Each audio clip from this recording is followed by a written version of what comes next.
Tere taas tulemast Ortonomi aiavaliku lehele.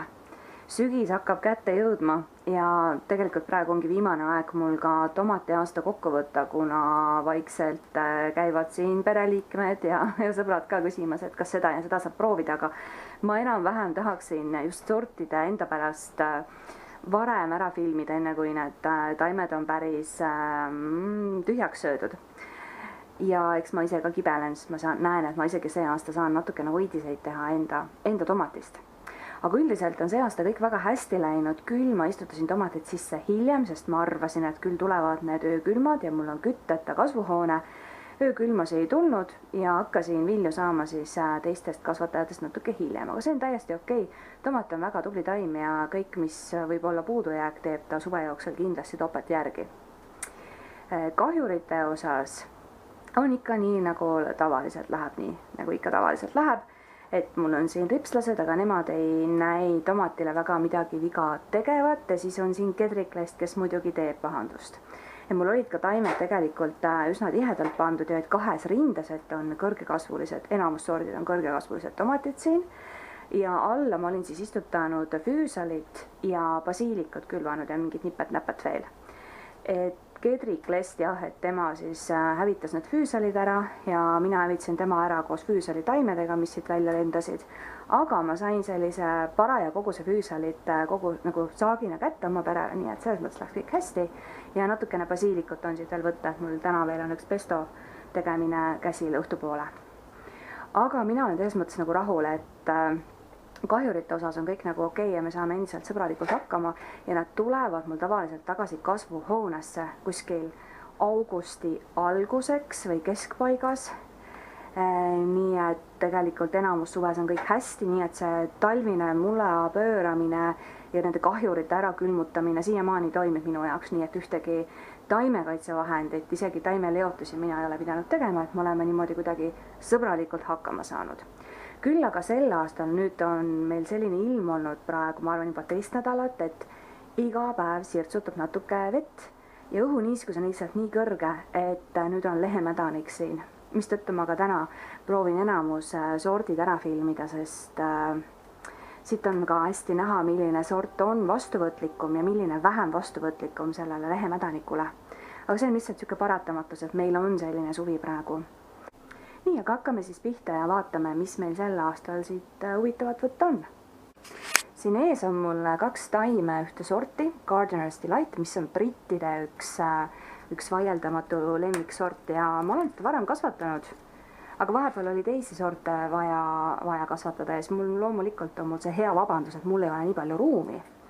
Aga teda on tore jälle vahepeal panna, et see aasta ei ole need viljakobarad kõige pikemad, aga kui ma annaks talle rohkem rammu, oleksin veel rohkem vilju ja ta on natukene suurem kui kirstomat.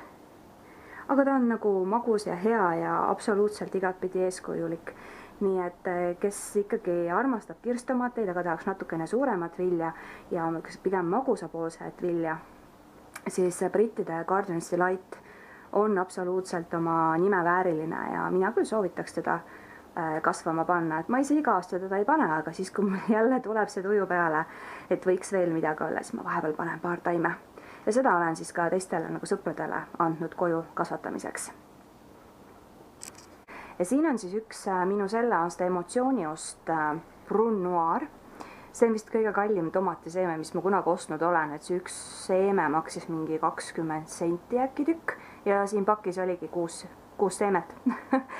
Ja valisin ta sellepärast, et mõnikord, kui ma olen proovinud neid nii-öelda pruunikaviljaga tomateid, olen ma saanud tõelise maitseelamuse ja see on veel ploomtomat ka. Nii et tundus nagu asi, mida proovida ja tegelikult on ta vaba tolmev ka, et kui ta mulle väga meeldiks, ma saaksin siit võtta seemet ja hakata seda seemet ka hoidma. Muidu väga tore, natukene on tundlik viljatipu mädaniku suhtes, et midagi siin minu mullas on, et osad sordid kohe eriti näitavad seda, aga ma olen teinud ka kindlaks mõned sordid, mis absoluutselt ennast sellest häirida ei lase. Ja teine asi on see, et ta ikkagi on õrn selle lehemädaniku suhtes, nii et sellised ekstreemsemad ilmaolud nagu just sel aastal on, et kogu aeg natuke tilgutab vihma, õhuniiskus on kogu aeg kõrge ja nagu ei jõuagi ära tuulutada seda kasvuhoonet, siis noh, ta lihtsalt nagu praeguses hetkes on see nagu okei, sellepärast et viljad on juba valminud, aga kui see asi juhtuks suve esimeses pooles, siis oleksin jama majas. Iseenesest maitse poolest on ta natukene hapukam ja sellist maitseelamust, mida ma tavaliselt olen selliselt pruunikatelt saanud, ma siit ei saanud, aga muidu täiesti söödav tomat ja lauale panna väga ilus efektne, nii et kui me oleme siin grillinud ja teinud, siis ma olen lihtsalt niisama neid lauale pannud ja ära on nad söödud. Aga ma arvan, et selle ruumi arvelt, mida ma saaksin kasutada teiste sortide testimiseks, ma ise teda uuesti ei pane. Aga muidu jah, täiesti söödav tomat. Ja tema kõrval kasvab mul üks Itaalia pärimussort, mis tuli väga kõrgete soovitustega. Ma nüüd hääldusega võin väga-väga eksida, aga Giallo de Vesuvio, ehk siis ta on siis Vesuvi alamilt pärit kollane kirstomat, päris tema kohta öelda vist ei tohi sort. Ja tema erisus pidi just see olema, et tal tõepoolest on paks koor, aga see koor või paks koor ei ole ebameeldiv. Ja teda siis korjatakse hooaja lõppedes koos nende kobaratega ja pidavad säilima lausa mitu kuud niimoodi, et lihtsalt kusagil köögis seina peal ripub koos kobaratega. Nii et ma arvan, et mul õnnestub seda hüpoteesi sel sügisel ka testida, kui me just neid taimi kogemata nüüd tühjaks ei söö. Tema puhul tuli kaasa ka üks nõuanne, mida ma ignoreerisin, et jätta kohe altpoolt mitu haru kasvama, isegi 3 tükki. Ja täitsa tõsi, võibki jätta, kuna ta on oma olemuselt nii tohutult sale taim, et vabalt võib jätta näiteks 3 kasvu. Mina jätsin igale poole praegu 1, kuna mul on ka tomatid natukene tihedamalt istutatud, kui tegelikult tore oleks. Ja ma arvan, et ma järgmine aasta isegi istutan ta välja. Tema oli esimene, kes hakkas lehemädanikku näitama, mul isegi käe peal see praegu.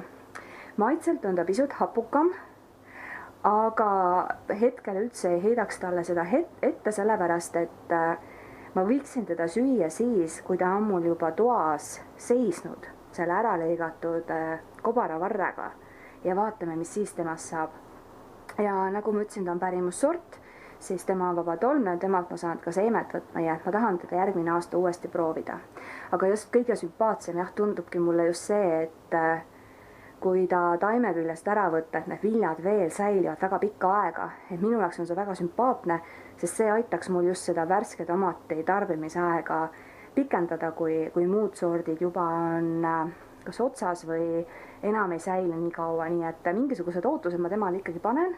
Järgmine aasta tean, et jätan rohkem kasve ja ilmselt panen ta maja seina äärde, kus otse vihm peale ei kalla ja küll me sellest lehemädanikust ka kuidagi jagu saame.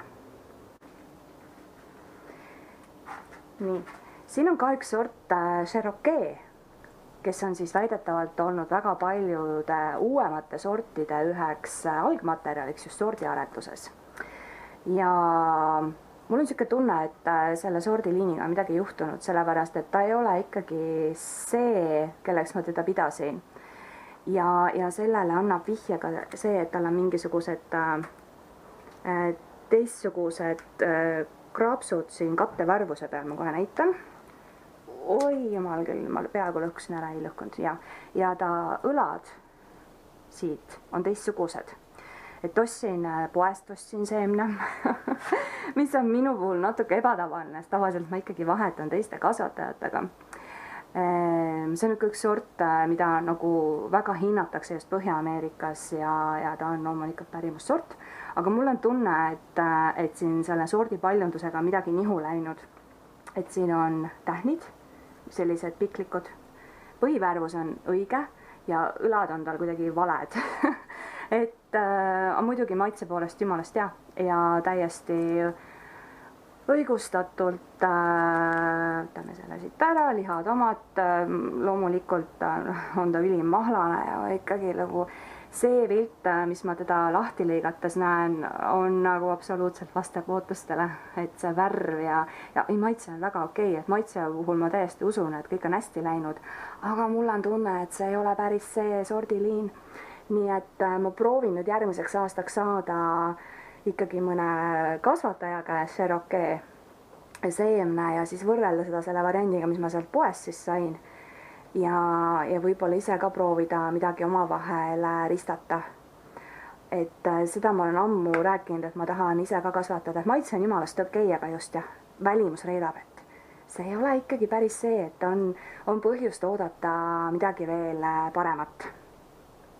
Ma siin korra veel tahtsin näidata, milline see Hiiumaa roheline võiks välja näha, kui ta on küps.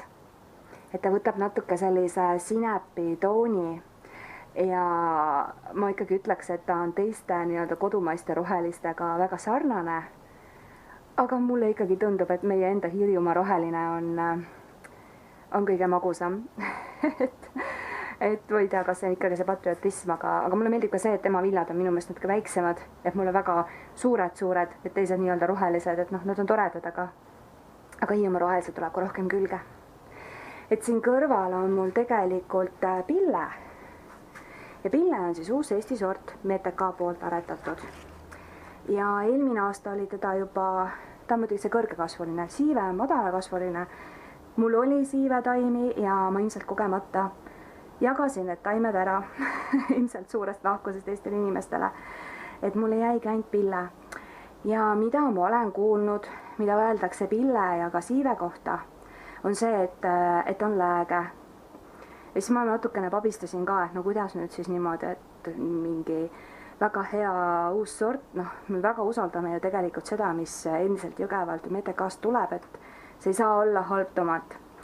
Aga ma vist sain aru, milles on asi. Kui ma võtsin pille küljes selliseid, see on selline toorem, see on täitsa toores, eks ole, sellest me saame kõik aru, ja see on nagu toorem. Ja kui ma viisin ta tuppa, et ta nagu järelvalmiks, et ma ehk saaks teda kiiremini proovida, kui ta võib-olla siin taime otsas valmiks, no siis ta oli jah, pigem lääge.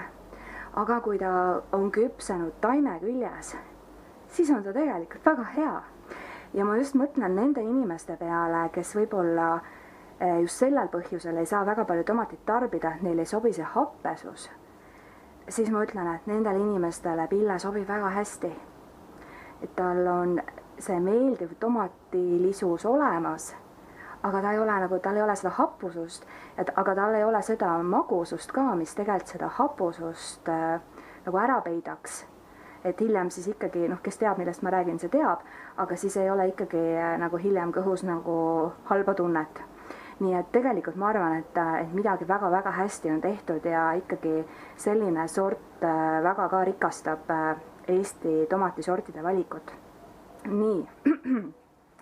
Ja teine asi, mida öeldi ka Ingrid Tenderi poolt, kes on ka üks aretaja seal juhtiv tegelikult, et nad on pööranud tähelepanu haiguskindlusele ja ma ütlen ka, et väga õigesti on tehtud, et kui te näete mu teisi taimi, mis sõna otses mõttes kahjuks ma pean ütlema mädanevad otsast, siis sellel taimel pole häda midagi ja põhimõtteliselt ma ei ole siit tipust ka enam kasve võtnud, nii et on tal elujõud on sees. Nii et kindlasti huvitav vaheldus nendele senistele sortidele. Et ma iga aasta ka räägin siin, et kes alles on alustamas seda, et ta ise endale tomatit kasvatab, siis ma alati olen öelnud, et kui sa ei ole päris kindel, mida sa tahad ja sul ei ole ka ressurssi, soovi ja tahtmist kõiki sorte hobi pärast testida, nagu mina siin neid paarikaupa iga aasta läbi võtan, siis alustagegi Eesti sortidest ja võtke endale kas Malle või Varto või Terma, ja siis te saategi selle kõige esimese, kõige rohkem tomati moodi tomatisordi ja saate sealt nagu edasi minna. Nii et tegelikult ka see pille, võite öelda, mida iganes lääge maitsetu, aga kui lasta temal kasvada lõpuni taime küljes ja lõpuni valmida, siis see on ikkagi väga hea tomat. Nii et lihtsalt peab oma maitsepaletti ka natukene arendama, et ära tunda neid nuansse. Ja siin pille kõrval on mul üks vigur. Tema on siis reisitomat ehk raisetomato ehk travel tomato. ja temaga on selline asi, et ega ma nüüd maitse pärast teda ei kasvatagi. Ja see aasta ka ma panin ühe taime endale siia, ma just tahtsin teistele näidata, kes mul siin käivad. Et selliseid vigureid on ka ja see ei ole nagu õnnetus, vaid see pigem on nagu õnnistus, et on olemas sellised viljad, mis on nagu viilud, sellest ka tema nimi, et saab reisile kaasa võtta ja ma ei tea isegi, miks mul nuga praegu käes on, mul ei ole seda vaja. Et teda saab siis niimoodi süüa viilude kaupa, ta ise niimoodi jaguneb, et ei aja suurt mahla välja ja nuga ei ole vaja. Et lastele ta meeldib, sellepärast, et näete, temaga saab niimoodi teha. No millise tomatiga sa saad sellist asja teha? Peaaegu, et lubaks autosse kellegi tomatit sööma, eks ole. Aga miks ma ütlen, et miks ma maitse pärast teda siin ei hoia, on see, et ta on siuke hapukam ja mitte nii väga siis erilist maitseelamust pakkuv. Aga teda on tore vaadata ja niimoodi temaga tore mängida ja kui selline asi, selline vili ja sellise vilja lahti murdmine ilma noata annab kellelegi edukogemuse ja huvi tomatite vastu, siis ma arvan, et ta on absoluutselt oma töö ära teinud. Nii et seda seemet ma olen hoidnud ise juba, ma ei tea kui palju aastaid, siin teistele ka andnud paari kaupa ja vahepeal kasvatangi teda lihtsalt sellepärast, et teda siis lahti murda ilma noata. Aga maitse jah, on selline nii ja naa, et maitse pärast ei maksaks teda võib-olla kasvatada. Ja siin nurga taga on veel üks vigur mul. Seda taime ma ise ette ei kasvatanud, selle andis mulle üks armas töökaaslane. Ja kes juba teab, mis sort see on. Ma ei teagi, mis tema päris sordi nimi on. Aga levib ta selle nime all nagu pühade munatomat. Kui keegi teab, mis see päris sort on, võite mulle alla kirjutada, ma hea meelega natukene uuriks tema ajaloo kohta rohkem. Aga ime armas näeb välja ja ma olen märganud ka, et kui ma olen kellelgi öelnud, et mine võta ise endale kasvuhoonest tomatit, siis nad siia kasvuhoone lõppu jõuavad, mis ei ole väga pikk tee, siis nad ongi just neid võtnud. Ja mitte ainult, et ta ei näe tore välja ja ma ei pea isegi ütlema siin, et lastele ta ilmsesti meeldib. Ta on jumalast hea maitsega tomat. ja siuke väga mitmekülgne, et siin on seda viljaliha ka, nii et isegi hoidiste jaoks ma arvan, et teda saab väga hästi kasutada. Ja koor on selline pigem õhem. Ja kui mul siin kastmine oli ka natuke ebakorrapärane, sest sadas ja ma olin siin natuke segaduses, mis ma selle niiskusega peale hakkan, siis natukene tuli sellist viljade lõhenemist ka. Aga ma arvan, et see on selline asi, mida ühele ilusa välimusega, hea maitsega ja mõnusa koorega tomatile ei saa absoluutselt ette heita. See, et tal mõni vili lõheneb, sest et no lihtsalt jumalast äge on. Ja ma jätsin temal ka 2 kasvu, kuna mul oli ainult 1 taim. Ja suurepäraselt saab hakkama ja temalt kindlasti ka ma oma tarbeks võtan seemet ja jääb ta meil siin kasvuhoonesse kindlasti, no ma arvan, et ta mõne teise sordi kindlasti jah, tõrjub välja, ütleme niimoodi. Ja no siin kõrval on apelsinitomat, keda ma iga aasta kasvatan. Sest temast ma räägin iga aasta, ma mõtlesin, et kui ma selle video teen, et ma ei hakka ennast kordama, ja ma ei hakka samadest sortidest iga aasta rääkima, aga no see on natuke toorem vili, aga no vaadake. Ja tema on selline, kui ma just rääkisin pillest, siis tema on hoopis teise maitsega, et kollane ja oranžikas tomat, eks ole, mõlemad, aga tema on selline tomati maitsega tomat, ma ei jõua apelsini tomatit ära kiita ja seda seemet ma hoian ise ka ja olen siin mõnele andnud. Ja mõnusa koorega on tema, teda saab siis ka tuppa võtta järelvalmima ja säilib päris kenasti, et aitab ka siis seda värske toidu hooaega pikendada. Nii, siin on palju selliseid tegelasi, kellest ma olen iga aasta rääkinud, nii et kui te tahate vaadata nende ploomtomatite ja teiste kirstomatite kohta, siis 22 ja 23 aastal on mul videod üleval. Nii, aga see oligi tegelikult selle aasta suht lühike video, kuna ma püüan ennast mitte korrata, sest et eelmine aasta oma lemmikuid ma olen kiitnud ja loomulikult ma ei väsi neid kiitmas, näiteks Malle on siin. Et proovin ka siis juba varakult teha mingisuguse valiku ära. Mul on komme panna neid juba sügisel kirja, kelle ma järgmine aasta külvan, et siis ma näen ka, mitu uut sorti ma jälle mahutan järgmine kevad siia kasvuhoonesse ära. Aga kui teil on ka selliseid väga häid soovitusi, et on sort, mida me alati peres kasvatame, siis kirjutage mulle ka, et mind huvitab see, sest tegelikult ei tundu alati vajalik hoopis teisest kliimast võetud pärimussorte siin testida, sest noh, see haiguskindlus ikkagi ei ole päris see ja tingimused ei ole samad, aga tegelikult pole mul ka mitte midagi kurta, kuna ka iga suvi on tegelikult erinev. Nii et igal juhul on see põnev, kui teil on lemmikuid, andke mulle ka teada. Tahan kindlasti ka siis seemet hankida ja proovida. Aga seniks veel toredat lähenevat hooaja lõppu ja head aiandamist!